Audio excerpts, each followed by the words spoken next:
Guys, may impormasyon po na hindi maganda. Tungkol po ito kay Martin Romualdez, mga idol. Nagpapasalamat na sana tayo dahil unti-unti nang malalaman na kung sino po ang mga salarin sa nakawan sa Pilipinas. Alam po ninyo, kahit baliktarin pa ang mundo, talagang isa po dito si Martin Romualdez sa nakawan.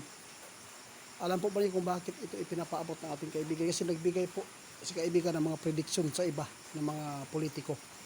Pakinggan po ninyo ang nakuhang impormasyon ngayon ng ating kaibigan. Kaibigan, bakit po? Ano po ba nakikita po ninyo kay Martin Romualdez? Tama ka. Sa lahat po ng sabik, no? Talagang ang iba na umasa na na mapapanagot na yung mga kawatan. Alam po niyo mga idol, sa totoo lang, kahit ano pang gagawin, isa po dito si Martin Romualdez ang nakinabang sa pira ng taong bayan. Mga idol, kahit pa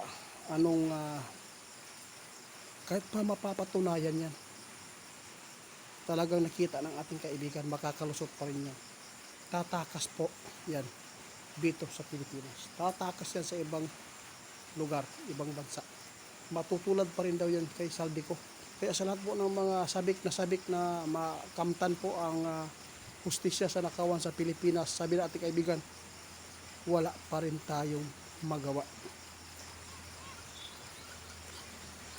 Alam po ba niyo kung bakit nasabi at binigay ng ating kaibigan itong informasyon?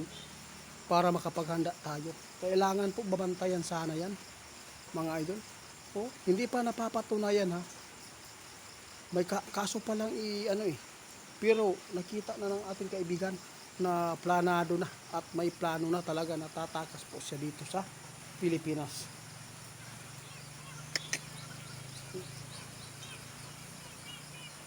Yun ang problema, kaibigan. Wala talagang kwenta ang batas dito sa Pilipinas. Kapag mayaman, mahirap talaga mga idol, no? Kapag mayaman, mahirap ang batas sa kanila na hindi talaga tatalab daw.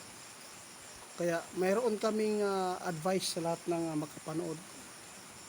Makakamtan lang po natin, no, itong mga salarin na nakawan kung sa susunod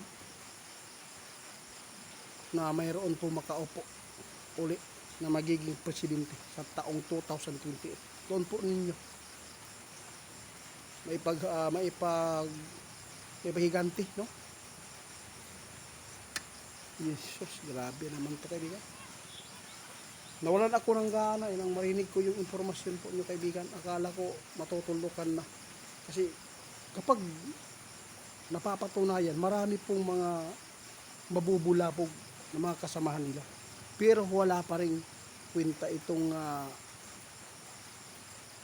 nakita ninyo, mga idol. Dahil kahit may kaso na nahaharapin sana, pero wala pa rin justisya ang mangyayari dahil nakita ng ating kaibigan, pinaplanuhan na nila, natatakas po sila. Oo nga, ano ba yan ni BBM si Romualdez, pinsan man daw. Oo nga, si Saldico nga hanggang ngayon hindi nahuli. Kasi kapag hinuli nila, mabubulgar ang lahat. Kaya hindi po nila pinursigi ang paghuli. Dahil talagang madadamay talaga ang ating, alam na po ninyo kung anong ang ibig sabihin natin. Kaya mga idol, si Romualdez nakita ngayon ng ating kaibigan, kahit mapapatunayan pa na salarin niya sa nakawan, talagang nakikita na ng ating kaibigan ang plano. Tatakas siya dito. alam pa ng mga namiminuno.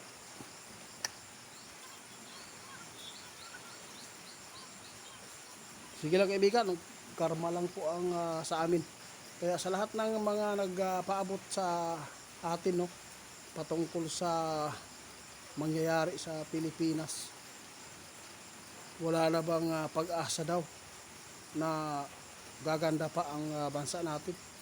Mas lalong pasama mga idol, yun po ang totoo. Tama ka. Huwag ka na lang umasa mga idol. Dahil si kaibigan mismo ngayon ang nagpatotoo na hindi na po gaganda ang ating bansa. Mas lalo pa itong lalala. Lalo na ngayon, nakaabang na ang digmaan. Palala na ng palala mga idol. Kaya tandaan natin, wala nang iba po ang ating sandigan kundi ang Diyos na lang.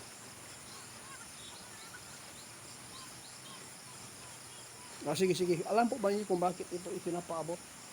Kasi sabi ng ating kaibigan, baka magugulat lang kayo. Oh, grabe po ang tuwa na natin. Napapatunayan na yung mga kawatan pero hindi pa rin yan matatablan ng kaso.